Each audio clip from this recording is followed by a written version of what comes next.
Alrighty guys, I am back. So this is the limited edition 1/400 scale Dendrobium. This is the most accurate Dendrobium out there.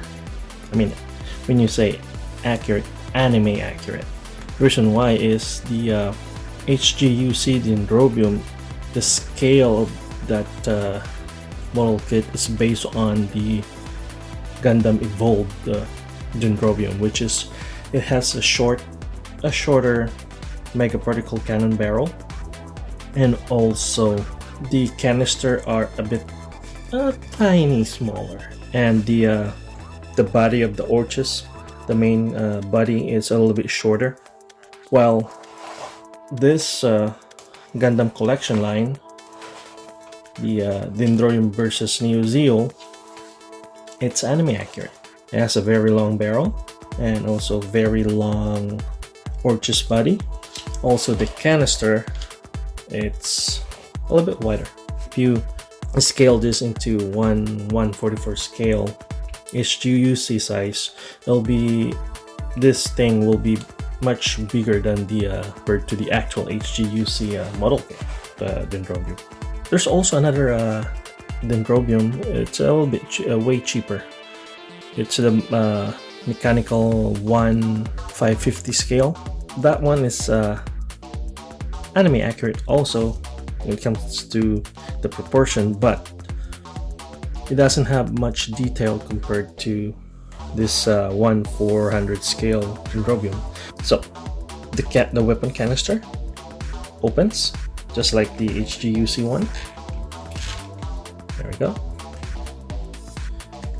The one on the mechanical 1/550 scale, the canister doesn't open. You have to take it out and replace it with another. You have to take it out and insert a adapter. All the compartments, you can open it. There are weapon bay that are not functional on the HGUC, whereas on this one, the all of the weapon bays are functional. I mean, what I mean by functional is you can remove it. So like for this one, this is the rocket pods, a missile pod, and another missile pod right there, and one of the weapon canister. I mean a weapon bay right there, which is holding the shield, and this one is the huge missile pod. There we go.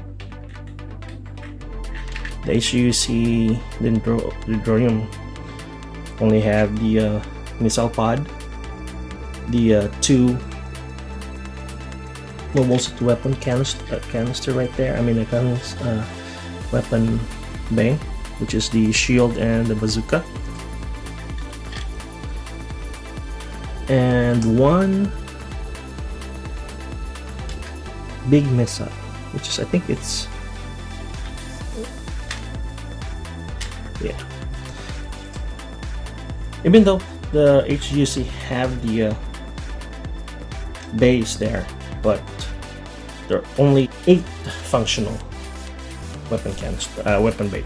Whereas on this tiny model kit, all of them are functional.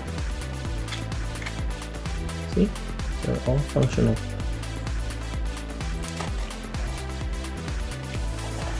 Which is pretty good. And all the parts are pre-painted.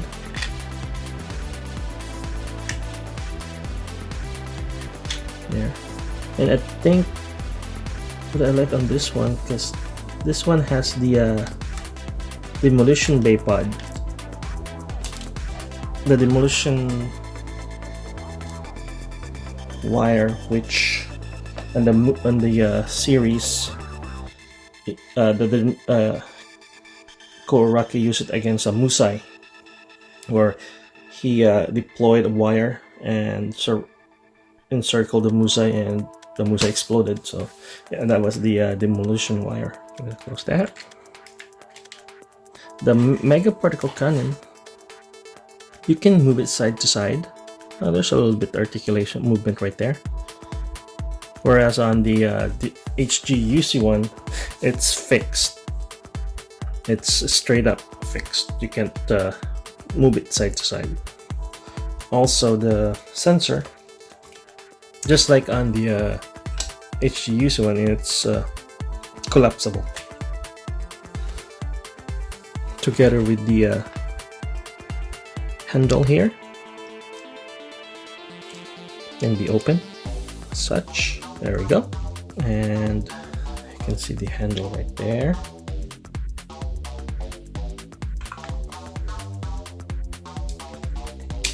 This part right here that holds the stamen, you can push it down just like the HGUC one.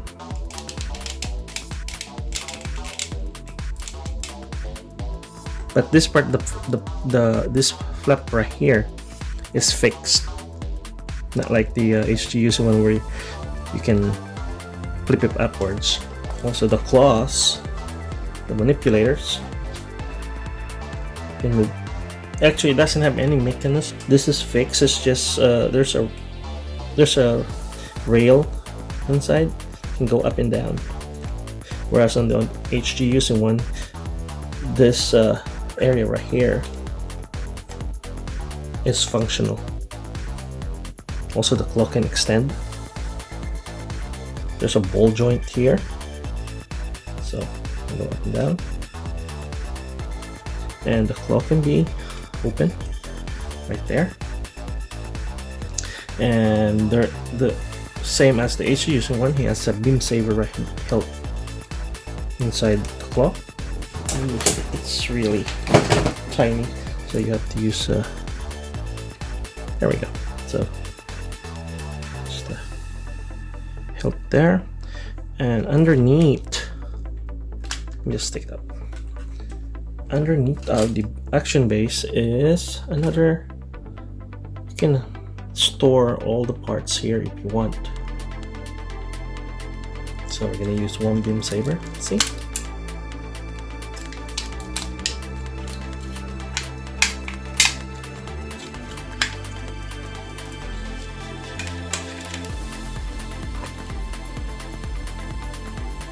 Just there we go.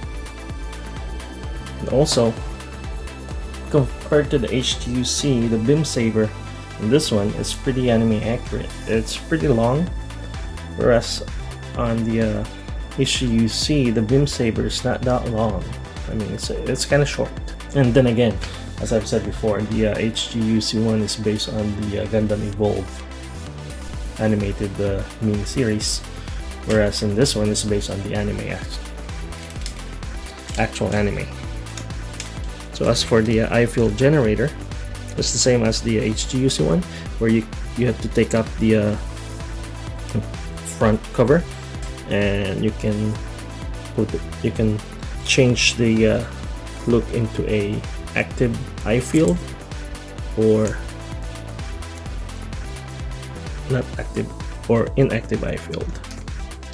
So this one is active eye field. The eye field is on.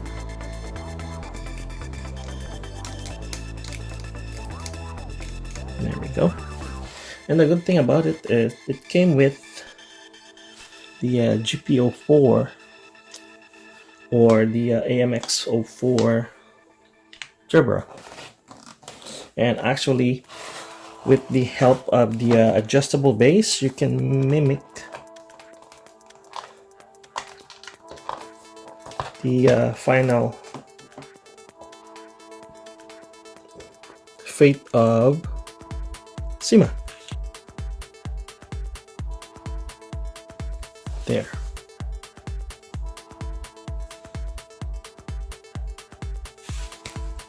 The final fate of Sima Garahal. Came with a little stand for the mobile suits. If you wanna display them separately, it came with two stands for the GP04 or Tetra, And for the GP03, oh, forgot there are accessories also. I mean, extra accessories. A hand holding the hyper bazooka, and another, the old-fashioned bazooka right there. And we got this extended manipulators, and another left and right manipulators extended. And we got the left hand with a shield on it. Let's get a closer look on the detail on this tiny Dendrobium. There we go.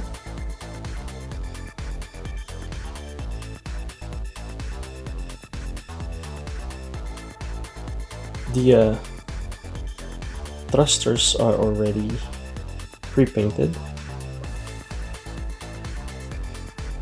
Well, all Gundam Collection 1 foreign scales are pre-painted already. So the detail wise is just like the HGUC. Lots of panel lines that you have to do there. And we have the GP03 right there, pre-painted also at the bottom in the carriage, pre-painted. Actually, I was pretty amazed that the assembly process is just like the HGUC Dendrobium without the inner frame. Anyway, I think that's all for now for this Dendrobium. I'll be assembling the Neo Zeal later on. If you guys have any question about this model kit, just leave a comment below, and also don't forget to like my videos. Alrighty, stay tuned for the part 2, which is the Neo Zeal. Bye.